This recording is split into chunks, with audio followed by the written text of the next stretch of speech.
Hey everyone, welcome back. In this video, we're going to finish up our talk on the vegan diet and address some of the concerns with going on a vegan diet. So in the last video, we talked about a lot of the benefits you can experience on a vegan diet. These are things like eating high satiety foods, giving you a lot of hydrating water, giving you a lot of fiber that benefits your gut and your systemic health, providing a lot of phytochemicals and a plethora of vitamins and minerals.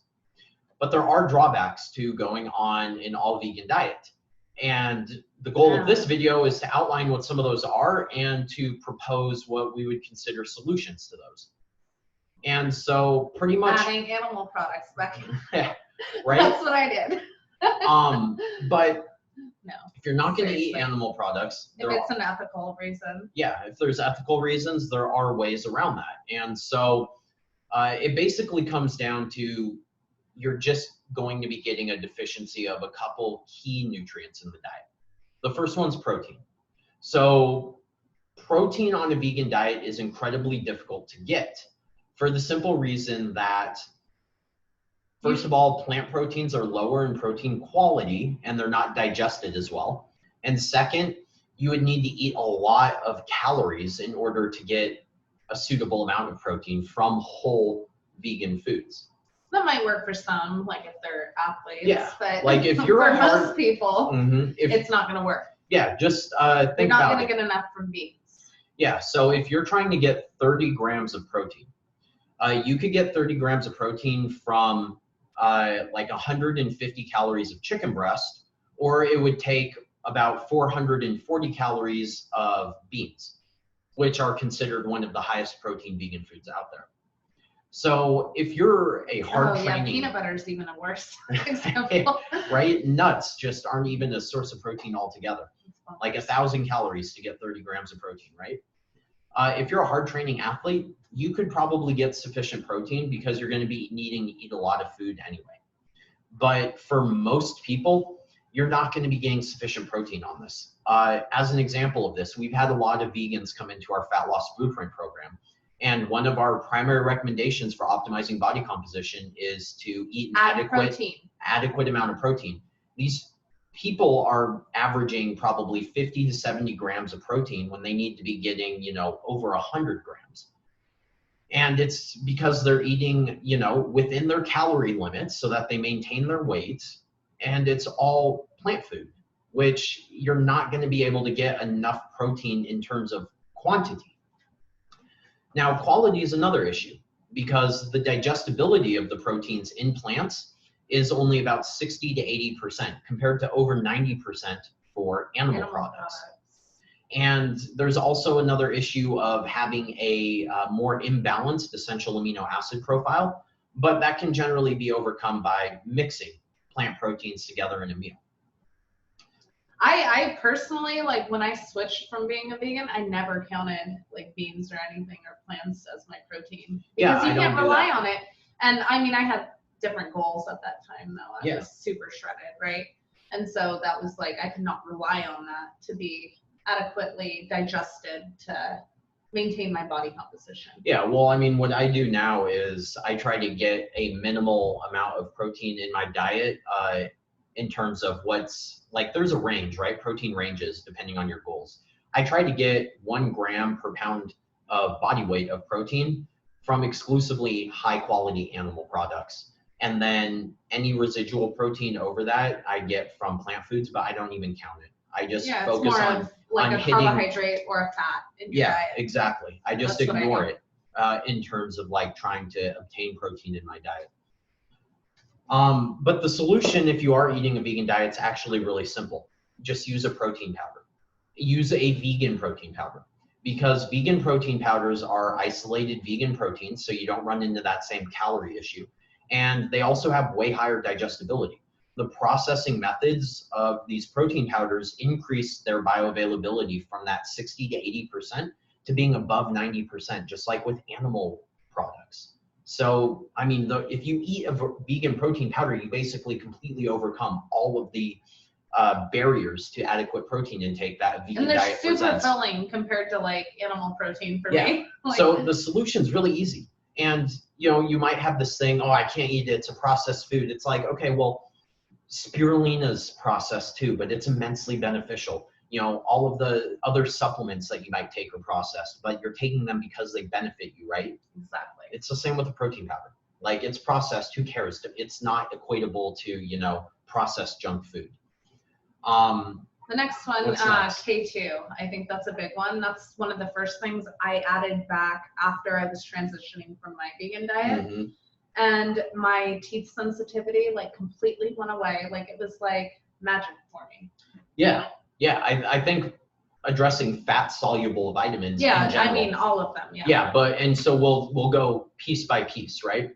So fat soluble vitamins are, you know, hard to get on a vegan diet, with the exception of vitamin E. Vitamin E you can get by eating your daily requirement by eating 1 to 2 ounces of almonds every day. It's easy. So vitamin E, no worries. And unless you're doing the like non-fat vegan, which there are some out there that do that. True. Okay, well, let me say this. If you're eating a vegan diet, have, you know, 1 to 2 ounces of almonds. Problem solved for vitamin E, right? Yeah. Vitamin D. I'm sorry, I'm skipping over K2 here because I want to get these out of the way. Vitamin D, get some sun exposure. And if you don't get sun exposure, then take a supplement. They make vitamin D3 supplements that are derived from, what's it called? I think it's, I don't remember. The point is, just take a D3 if you're not getting adequate sun exposure. Yeah, I agree. But I think that you have to go into the supplement. You can't eschew all animal supplements, in my opinion, if you're going to do a vegan diet and maintain proper health. Well, let's talk about retinol. That's what I mean. Okay, so next, vitamin A.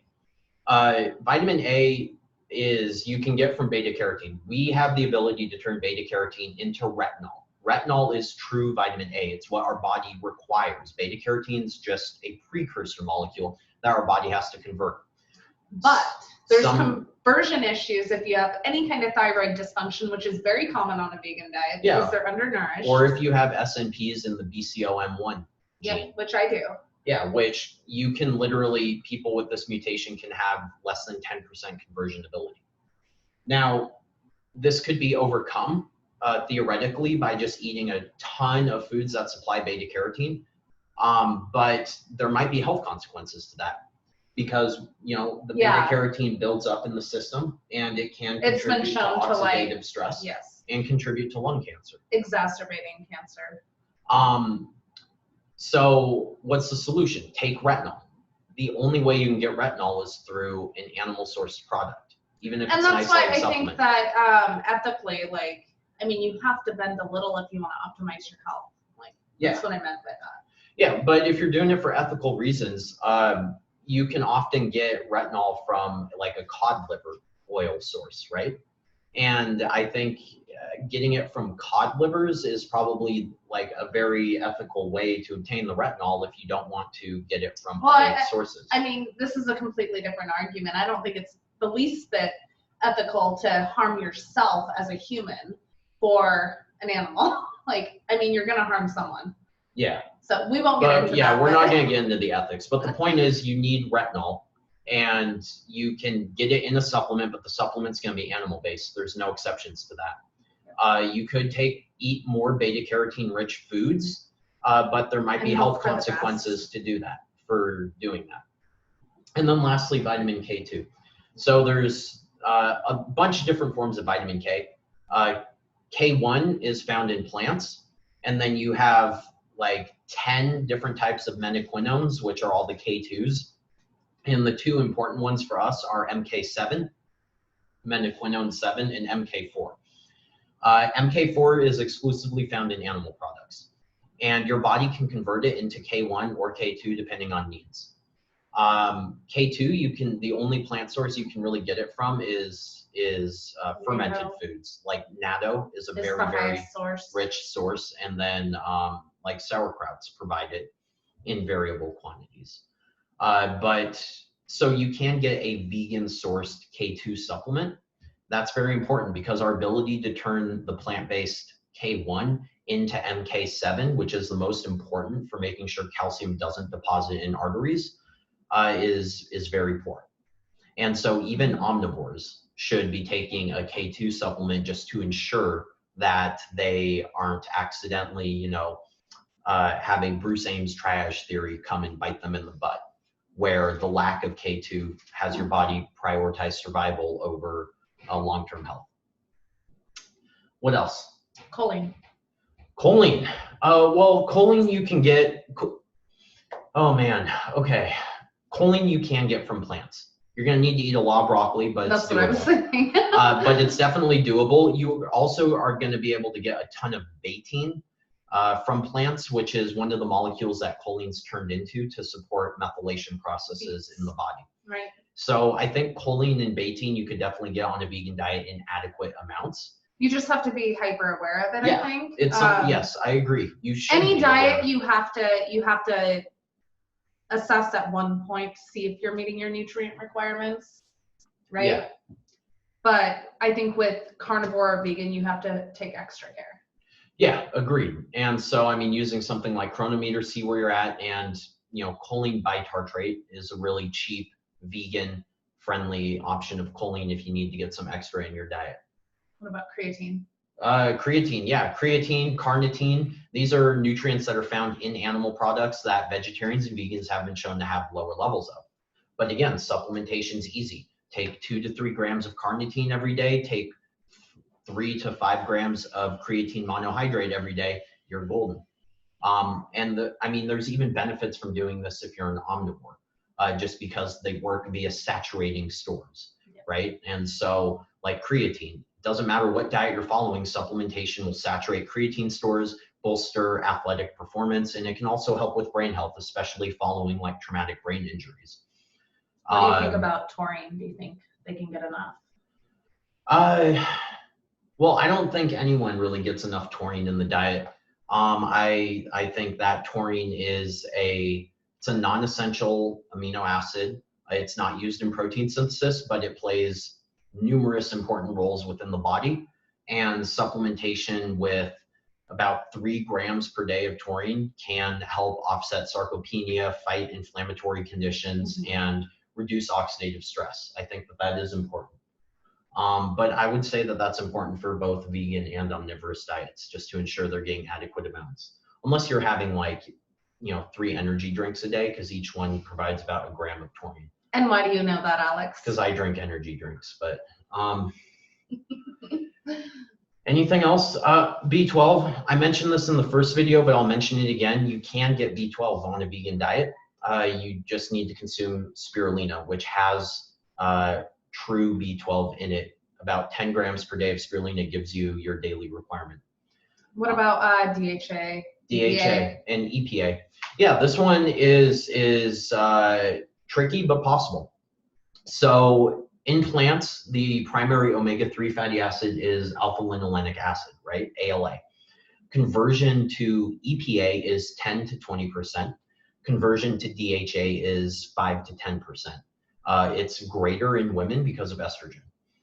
So you could probably consume enough ALA to get sufficient EPA. But DHA, you would have to consume ridiculous amounts of ALA that probably wouldn't be feasible. And thankfully, the solution is taking an algae oil supplement that provides preformed DHA. And so... And there's no conversion issues. No, because it's straight DHA. But you can't back convert DHA into EPA. And that's why you need to make sure you're consuming adequate ALA to supply that EPA. And then supply the DHA so that you have that as well. Anything else? That's all I can think of. Right Yeah, now. I guess that's all we can think of, is covering some basic nutrient requirements, the vitamins and minerals that are more difficult to get on a vegan diet, and then ensuring adequate protein intake, because that's really one of the huge issues, is just you're not going to be able to support the numerous processes in your body that require protein. And being mindful of your calorie intake, because it's very easy to undereat on vegan diets. Yeah. And that's why people see such rapid weight loss in the beginning. Yeah, agreed. For the reasons we mentioned. Agreed. Awesome. Well, everyone, if you enjoyed the information in this video, then great. That's what we're trying to do. And if you know someone who you think this whole vegan series would help out, then please share our videos with them. Thank you.